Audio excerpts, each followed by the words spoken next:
Okay, we're going to go ahead and get started. Thank you all so much for coming to Poetry Night. So, I'm Courtney from the library. Did I already say that? Okay. Hello! And thank you all for coming tonight. This is our monthly poetry meeting. We are very thankful for the gallery at 10 Oaks for providing us this amazing space, and I definitely encourage you after Poetry Night, if you want to take a minute, wander around, look at the gallery. I am going to brag a little bit. We just had a program earlier this month that was called Paintings to Poems, and we invited people in the community to come. They had an hour to walk around the gallery and find a particular piece of art that inspired them, and then we made them write a poem about it really quickly. So as you wander around and look around the gallery, I think, there's one right here! You'll be able to find the poems, and those are by local community members that were inspired by the work of art, and it's just a really cool thing, and we were thankful for the amount of people that turned out for that. And those do happen, not monthly, but regularly, so stay tuned. We'll definitely be having another one. Also, real quickly, I'll put it in your ear, save the date. We have brought back the library, in partnership with Linfield and Third Street Books, has brought back our Mac Reads presentation. The book is The Distance Between Us by Raina Grande.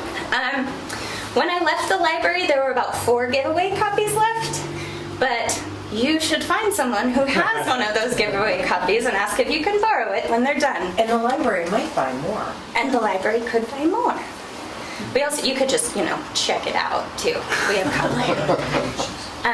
So the author will be here on April 26th, but in the month beforehand, we have a series of programs, discussion programs, and conversation, which is the same thing as discussion, surrounding the book. And so we're very excited to have this program back. And I read the book, and it's really good. So I can recommend that.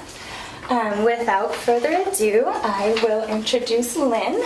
She is from Newburgh, and I should have prepared more questions. That's what I know. So she will do a reading, and then afterwards we'll open it up to an open mic reading from the audience. So thank you all for coming, and we'll go ahead and get started. Thanks everyone for being here. I wanted to just say a little bit about a couple of poetry things I'm involved in. I'm on the board of the Oregon Poetry Association. And if you're not a member, I encourage you to join if you're a poet.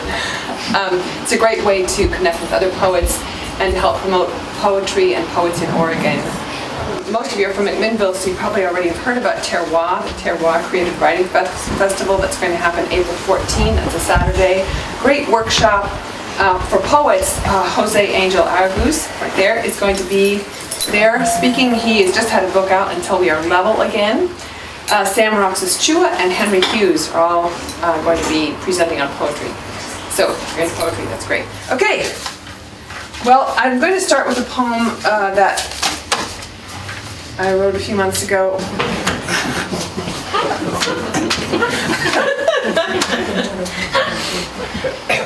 Personal clips. Okay. I'm going to read a few poems now from my book, Real Daughter, which will come out in October. Several years in the making, and it won the 2017 First Book Prize at Unicorn Press, so I'm really excited about that. So someday, if you like my work, you can actually buy a book. Okay, so you know how it is when you know something, and you got the feeling you know something, but you don't want to acknowledge it? Yep. This happens to me too. This poem is called The Douglas Fir Leans Toward the House, and I Pretend It Doesn't. For who can see a heart turning? The angle of the jaw, the ratio of silence. Should I have measured? On Sunday I'll call my mother. All the answers will be fine. She used to say, a stitch in time saves 9. It's what I told my daughter. We applied this only to mending.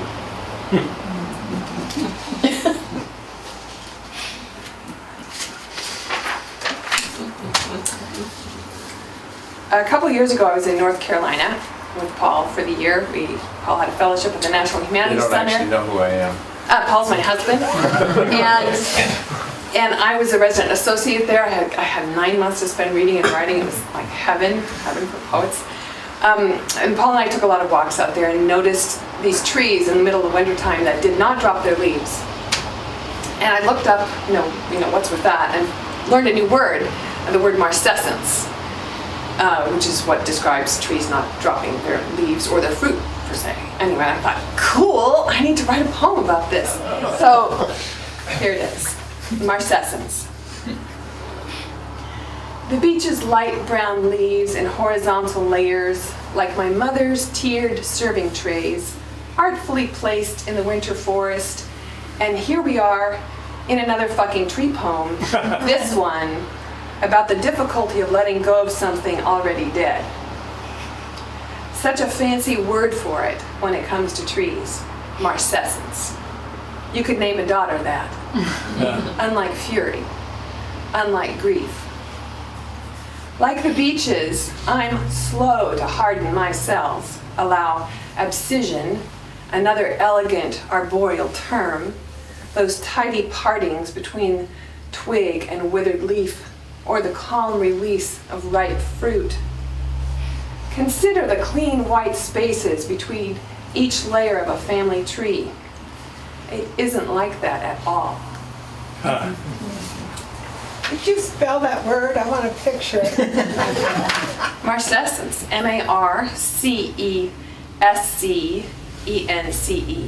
And I have to look it up every time I type it.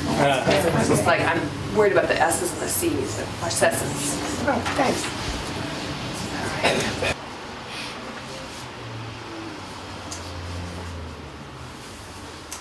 Well, daughters often do a lot of caregiving, and I helped care for my mom when she was declining from ALS. And this is the poem I wrote at that time. Maytag.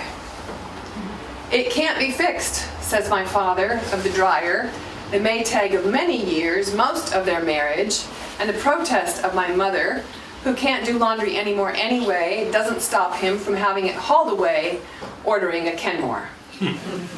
What he means is he can't fix it. He has fallen, and what can a man do with a broken rib? The third bird in 2 days hits the window and drops a rose-breasted nuthatch I place in a napkin, but they won't touch it. They won't touch its fine, fine feathers for fear of lice. I'm to throw it in the bay. If my daughter were here, she would bury it in a small box, lined with a scrap of soft cloth. But there's no time for dead birds. The crabs creep out sideways to clean up, and my mother says to call the crematorium the minute she dies. When the Maytag goes, she cries. This poem is about how caregiving changes you. This is another tree poem. And after. Now the pin oak and the alder drop their leaves, all tarnished forks and spoons, and their burden shows, a broken pine cradled there. It rests in their arms, confluence of angles, festoons their lower branches with dead needles, small bundles dangling like rusty tinsel. They will hold the pine while it is dying and after. Their growth must accommodate its weight. Its constraint, even after it crumbles, will mark them in the way they're bent.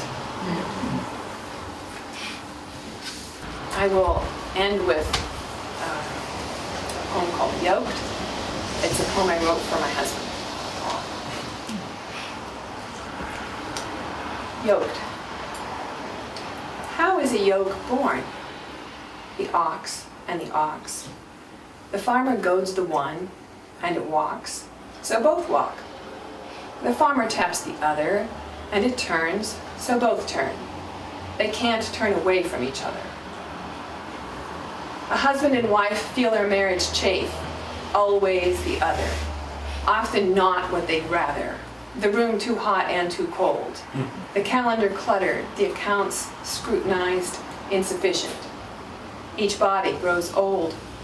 In the distance, other possible selves, places they might have gone if, behind the oxen, the earth opens and turns, like fresh sheets turned back on the bed. They face only the hard ground ahead, yet they feel the resistance give. Imagine a crop there, thriving in perfect weather. It might or might not turn out like that. There are countless kinds of disaster. And the wife and the husband can turn away from each other. This yoke is not a wooden thing. Or they can turn toward each other and cling, as they do some nights when they're not too tired, to the solace of familiar skin. Your eyes, she might say again, are like Picasso eyes when we're this close, overlapping almond shapes, one slightly over the other. And he might again say, you are a strange thing, and stay there, his forehead touching hers.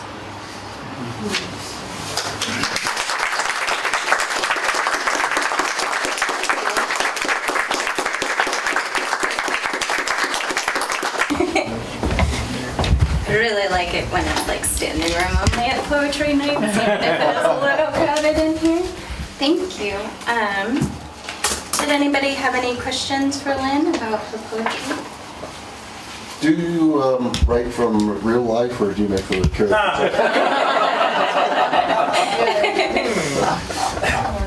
I resemble that remark. Do you really want me to answer that? No. I do. I have a question. Yes. I really appreciated the intro that you gave for most of the poems, and I'm wondering how you handle that when you have a published piece of poetry. Yeah, the intros aren't there in a published piece of poetry, but also in a published piece of poetry,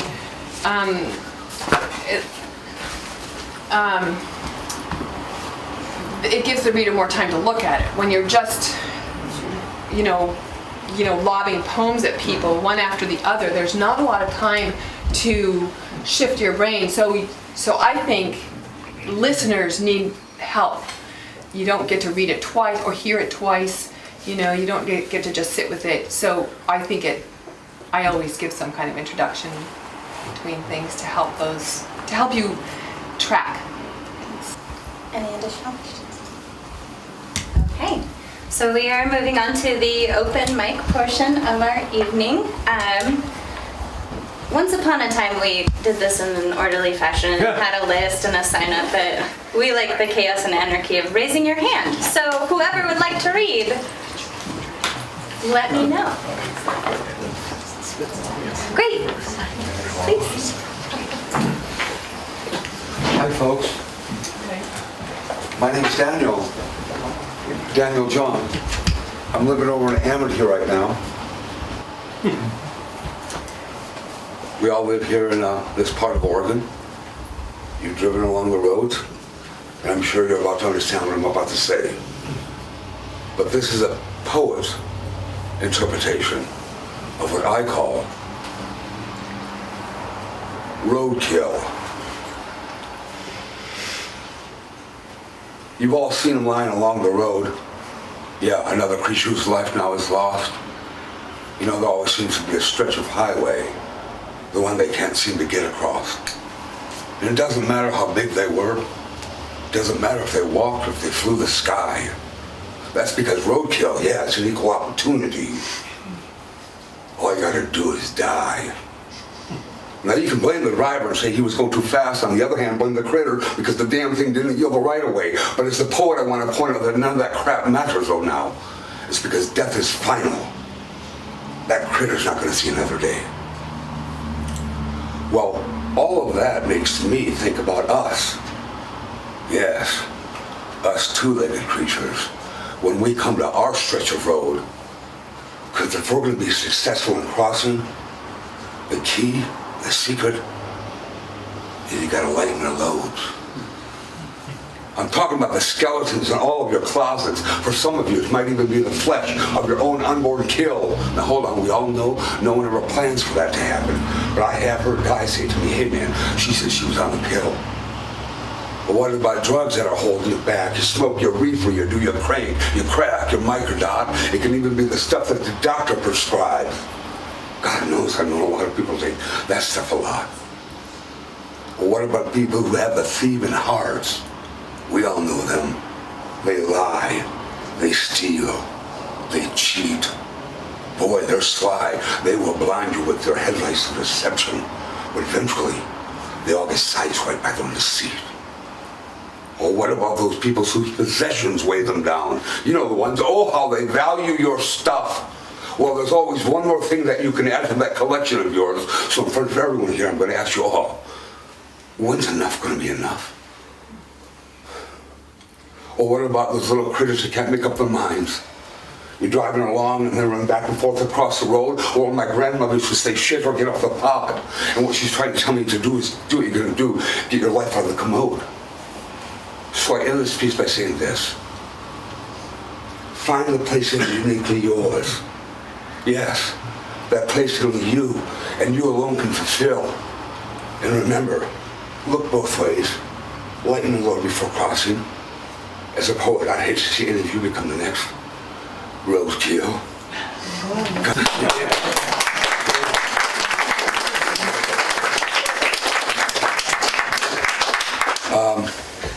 A number of years ago, I was over in Eastern Oregon. I was living in Pendleton.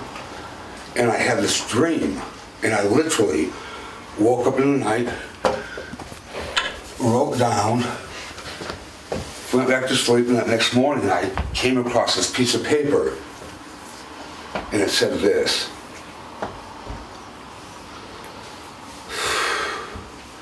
This is a little dark, but all you gotta do is turn on your 6 o'clock news channel TV and you'll understand. And it goes,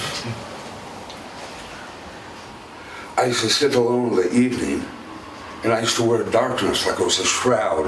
And it was there that I found my solitude, yeah, my loneliness, while out there, out in the crowd.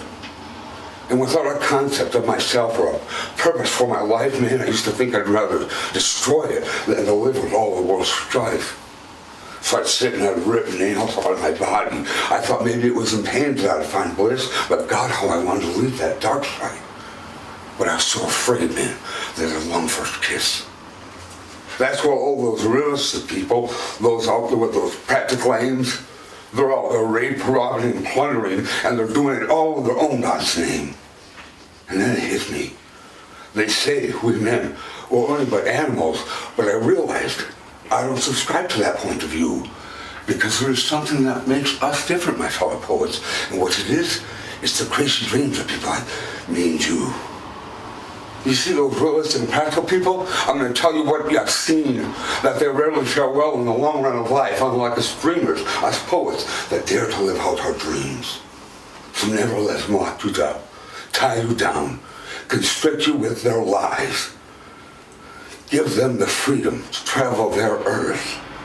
But as poets, we need to learn to live our evening skies. And I call that night thoughts. My name is Andrew John. Thanks for listening.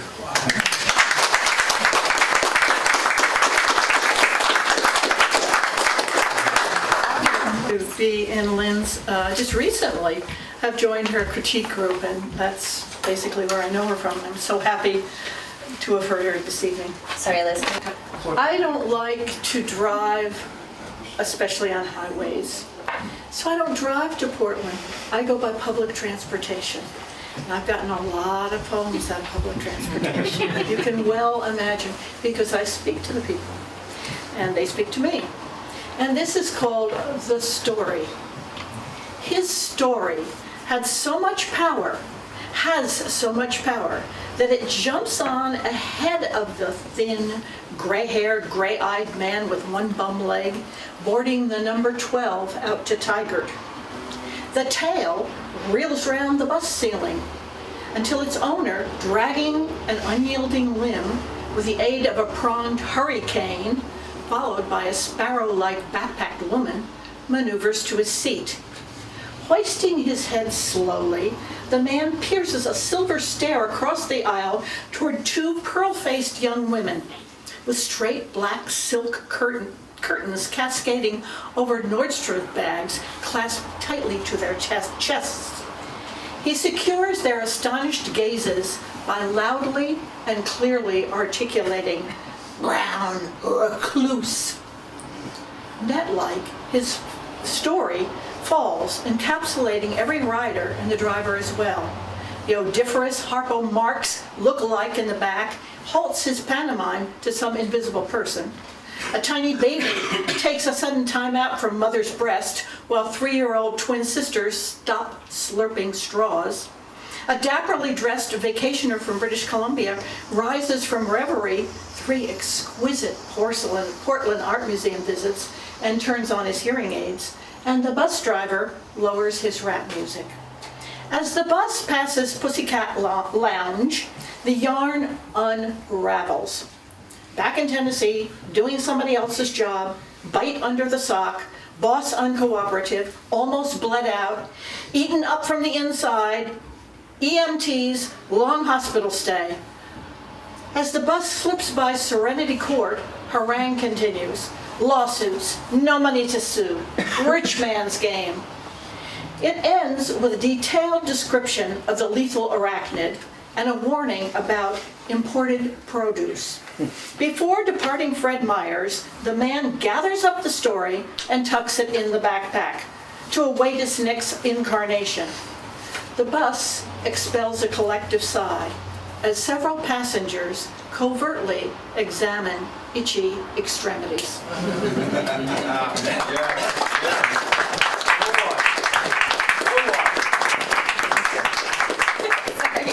Just so you know, so Caroline hosts a somewhat monthly show on the local access channel called Literally Literary.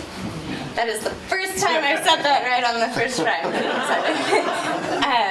So that explains, so stay tuned to local channel 11 in the future and you will see the reading tonight. Who would like to read next?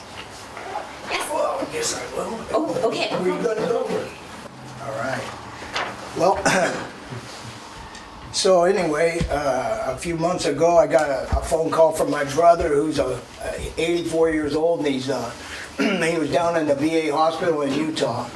And so we talked a few times, and then all of a sudden, one time recently, I got a phone call from his wife, and he had expired.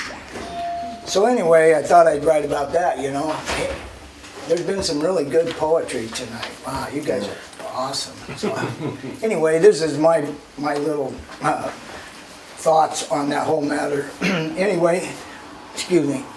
Death paid a visit on the phone. I'm pretty callous about death, and I don't know exactly why. Maybe I just think it wastes time to feel sad about it.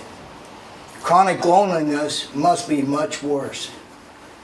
Death is all around us. It comes, it goes. Nonetheless, having your older brother pass on while you are giving him a farewell message over the phone is hard to wrap a brain around. We were not close, but we had come to a mutual understanding later in life. The family closet has a lot of skeletons crammed in it. He was just another arm bone. I'm probably a jaw. I really wanted some history, and he gave me some small bits. Even that took a whole lifetime. I'll say it was too painful for him to recount the past. At least that's what I tell myself. I won't hold that against him. Truthfully, he wasn't there for me. No grudge taken. He just wasn't there. The crying wife, the crying daughter, I'm listening and feeling helpless. It wasn't supposed to be this way. I hope he heard me wish him safe travels. She told me later he did. That's what I'll always think. And that's my cushion. Even pragmatists need a cushion. He wanted to let go is what I was told. He couldn't talk at that point, but nurses know these things. I give nurses a lot of credit. I'm realistic, and no matter the family's heartache, it's better now. Hours, days, weeks, months, the downhill slide sometimes just can't be stopped. Hope finally sits down on the curb, head down, and sighs. I'm saying his strength came at his weakest. Time to let go. The spirit is set free like the white doves when the top is lifted off the box. Fly, brother, fly. So anyway, I really did. I was telling him safe travels, and he died, and his wife started Yeah, she's going, John, my brother John, you know. So anyway, she goes, I'll call you back. She was crying. It was somewhat interesting. But we weren't all that close, but still, he is my brother. So anyway, I got one more here that I'll read if it's all right. This one's a little different. It's kind of in my days of political upheaval. This is called Ramblings. My country, 'tis of thee, losing precious liberties. Hey, Mr. Bigwig with the hip pocket lock, preaching out of both sides of the good book. Remember when you had a decision to make? Rights were choices then. Maybe you listened to the voices when your conscience should have picked a road to take, a road with no tolls paid by another's pain. But instead you chose the one of gain. You chose the street with a wall that most people can't climb. Trading boulevards of happiness for dollar signs. Please read between the lines. You might make a nickel, but it'll cost them a dime. The cost of a phone call that most never make to the real purveyors of votes on a stick. Hey, Mr. Bigwig with the corporate necktie, have you ever considered taking a stand? There's a reason you don't mix the pew and the pulpit. They say it's a rough ride on a slow vote to heaven. Can you have your cake and eat it too? What happened to the eagle? Maybe just a broken left wing. Could have been caused by a pendulum swing that never settles in the middle. The middle class just gets the middle finger. Okay. But can I I'm sorry? I want to see the cover of your book. Oh yeah, here, What is please. that? Oh, Yeah, a self-published book that I put out, or I just had it, you know, made. is that you? Could be, actually, I believe that is me. Yeah, in one of my more early periods. All right, well, thank you for listening. I really appreciate it. You guys are awesome. I love coming down here. It's so much good. I'm Amanda. I'm in Lynn's writing group. And she told me about this event tonight, and I was very excited. I was like, oh my gosh, I gotta go and see all the cool people. And I've seen many cool people here. I'm glad you all made it. This is a poem I wrote recently. I'm kind of a science nerd, and the big things I really like are astronomy and marine biology. And this is one of the ones I wrote that has to do with marine biology in the deep ocean. It's called Marine Snow. Marine snow falls like soft eiderdown on the ocean floor. Rooted to a precipice, sea lilies offer flakes from their tendrils to their mouths. Shrimp balance on spindly legs and nibble white wafers. Chimera strafe the ridges of their only promised land. They have carried hunger across black seabeds for 100 million years and never left. Down here, it's too cold to know what cold is. The lamprey feels no chill as he rides through turgid water. No evangelist from the upper column has ever brought tidings of light and sky, and anyway, the natives have no word for sun. Bioluminescence is their birthright, and they wear it with a savage vanity. Consider the angler, that gleeful heathen. His light is his joy alone. His grin is the widest in the ocean. Consider the copepod, who will never know she is blind. She is grateful for her soft tissue body, and the benthic shark is grateful to swallow it whole. He bears the taste of her life across 10,000 miles of midnight. Down here they suck the scum from higher latitudes. All dead things fall in blizzards of organic matter, rotting weeds, saturated corpses, sand and soil and shit. All becomes manna in the mouths of this abyssal plain, a solid proof of heaven. See how crinoids lift their fronds in fervent supplication to call its blessings down upon them. All right.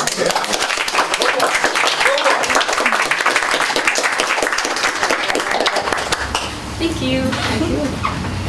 I had to attach a pronunciation guide to this poem on the post-it for some of these. I was like, I'm gonna say it right. Actually, so this is a recent development as of earlier this evening when Jose arrived. So as part of our MAC Reads, we are planning to have a bilingual poetry night, and we had it scheduled for the normal poetry night time, which is the first Thursday. But as of an hour ago, it will now be April 12th. So the Thursday after. So the second Thursday. You got the okay already? Yeah, You like work in an hour. fast. That's Well, I mean, we haven't changed all the posters, but it's fine. That's the small details. Yeah, it's okay. So, sorry, Jenny. So, April 12th, we will be having a bilingual poetry night here in connection with The Distance Between Us and McRae's and led by Jose. Well, this is quite the intro because it's like, well, here's the guy who ruined everything. and now judges poetry. Okay. Okay. Sounds good. Okay, the reason we're having to switch, the first Thursday we're having a poet from Portland, Anis Mojgani, reading at Lynnville. We're at the Readings of the Neck at 7:30, so you can stop here. We can and then dash on over there and such. But bilingual poetry night should be fun. I'm gonna promote the hell out of it. Is that okay? Yeah. I mean, April is National Poetry Month, so having multiple poetry events in McMinnville in the month of April. Yeah, and you're so like the plugging. It's infectious because I'm like, well, I'm going to do 2 events at the Lynnville Library during National Poetry Month. I'm going to do a film screening of Louder Than a Bomb. It's a documentary about youth poetry slams, and I'm also going to do an open mic that's open to everyone over at the library, and I'll bring info and share that with y'all. But hi, I'm Jose, and hi there. This journal's almost filled up, and my process is to fill up the journals and then leave them alone for at least 2 years. So I thought before I put this in the woodshed and into storage, I guess, the physical cloud, I guess, I thought I'd share some poems just that I wrote. And this first one, I sometimes think I write funny poems. And as soon as I start thinking about it and I go to share it, I'm like, wait, it's actually not funny. If I think it's funny, it's probably heavy. So my brother's been going through some personal stuff, and we were supposed to talk on the phone a month ago, and we didn't, and we still haven't, because little brothers are like that. My brother didn't call this weekend. Perhaps he lost his phone in the grasses of the plains between us. My brother's voice eludes me. Perhaps it is caught up in a sandstorm in the deserts between us. Things grow and shift, brother, even in silence. Brother, even in silence. So it's a short one.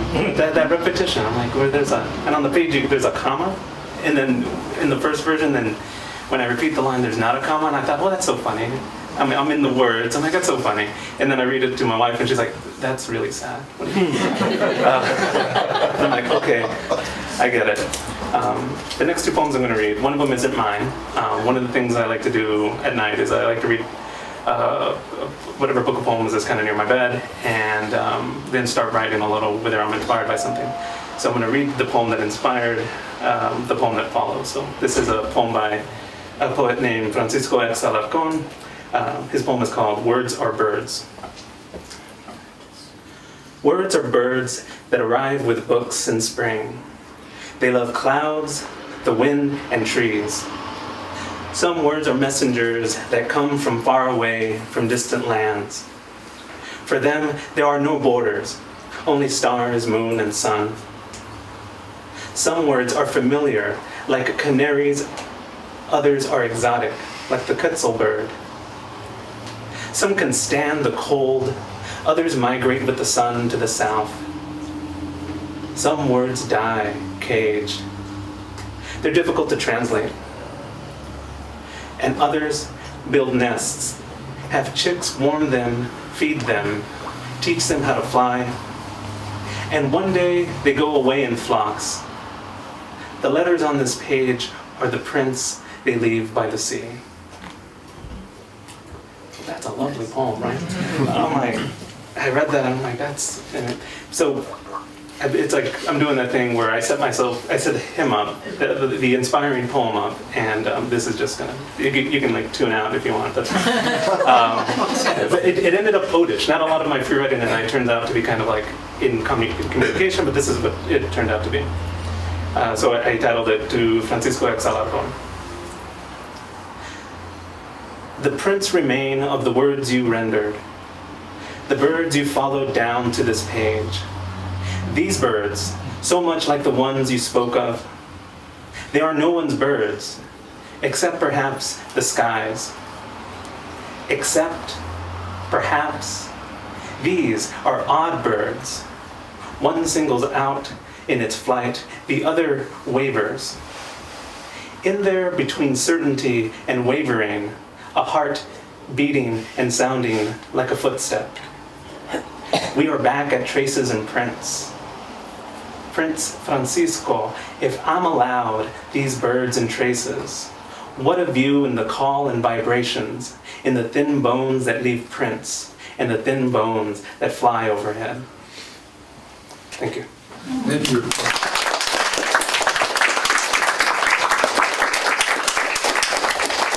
Thanks. Thank you. Do we have anyone else that would like to share? Great.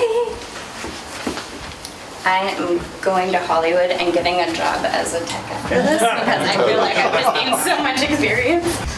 I'd like to share two, one that I have memorized, one that I will have to look up in a minute, but we'll take care of that as it's needed.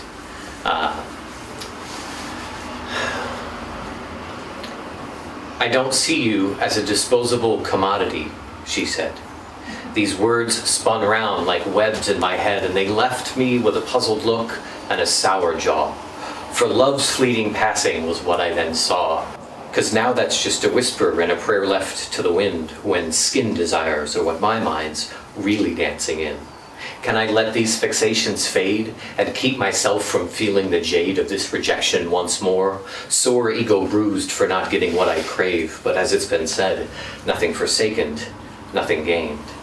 Let the lovin' come back to me. My only downfall is that I did not see it was by my side the entire time, because I was focused upon an action that is of a loveless kind. And this notion is what bothers me the most. If all I really feel the need to possess is love, then why do I fix my perspective on an action so empty, and why do I forsake love for it? How could I ignore this chance to love once more? This being cries out to me, love me now, you bastard. How could I deny such a calling passion? I have loved many a soul without even the passing focus of carnal intentions, and yet here this being cries out to me to be its guide, to drag it up out the mud one more time. Why let this male hetero-egotistical enslavement stop me and keep me from being, from loving? How do I fix a perspective? How do I release a perspective so empty? And why do I forsake love for it? How could I ignore this chance to love once more?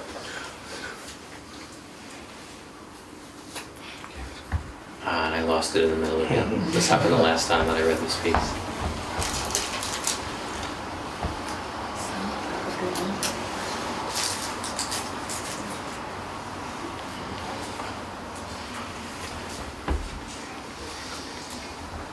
And that's it. How do I separate a concept so greatly entwined, both in the world and in the mind?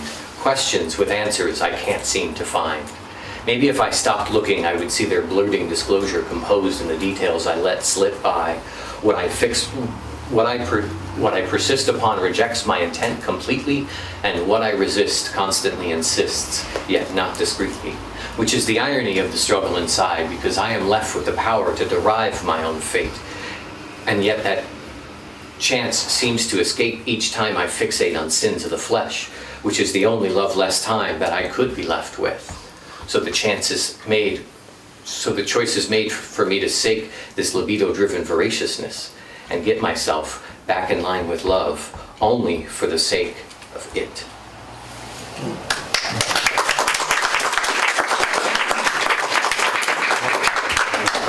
I'm sorry, I have to go. You're fine. Bye, everybody. Thank Does everyone like it? Sorry. Oh, good. I was gonna try and do an awkward filler with.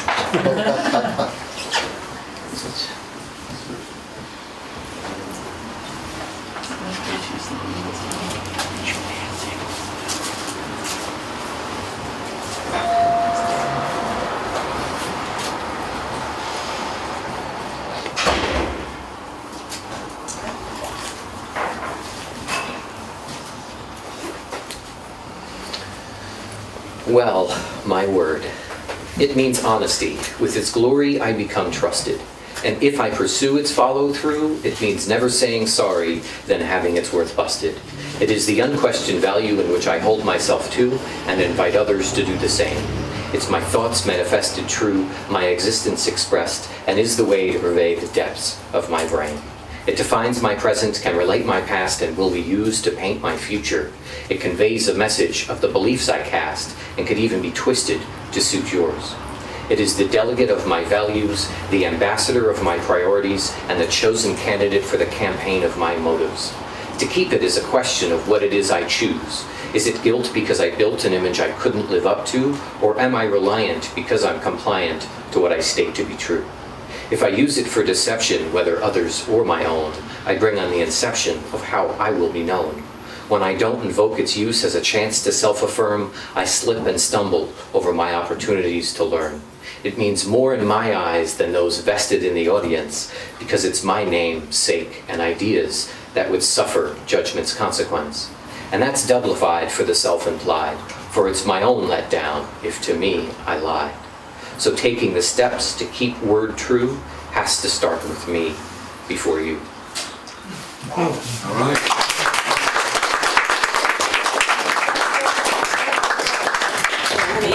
Do you have other folks that like to read?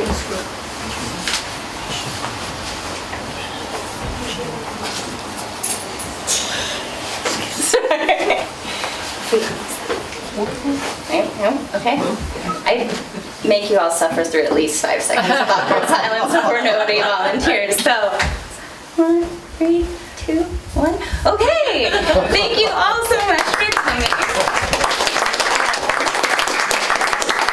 As we've mentioned, don't be here on the first Thursday of next month. Come be second Thursday of next month, and we'll have a bilingual poetry night. Guys, thank you all so much for coming, and we'll see you next month.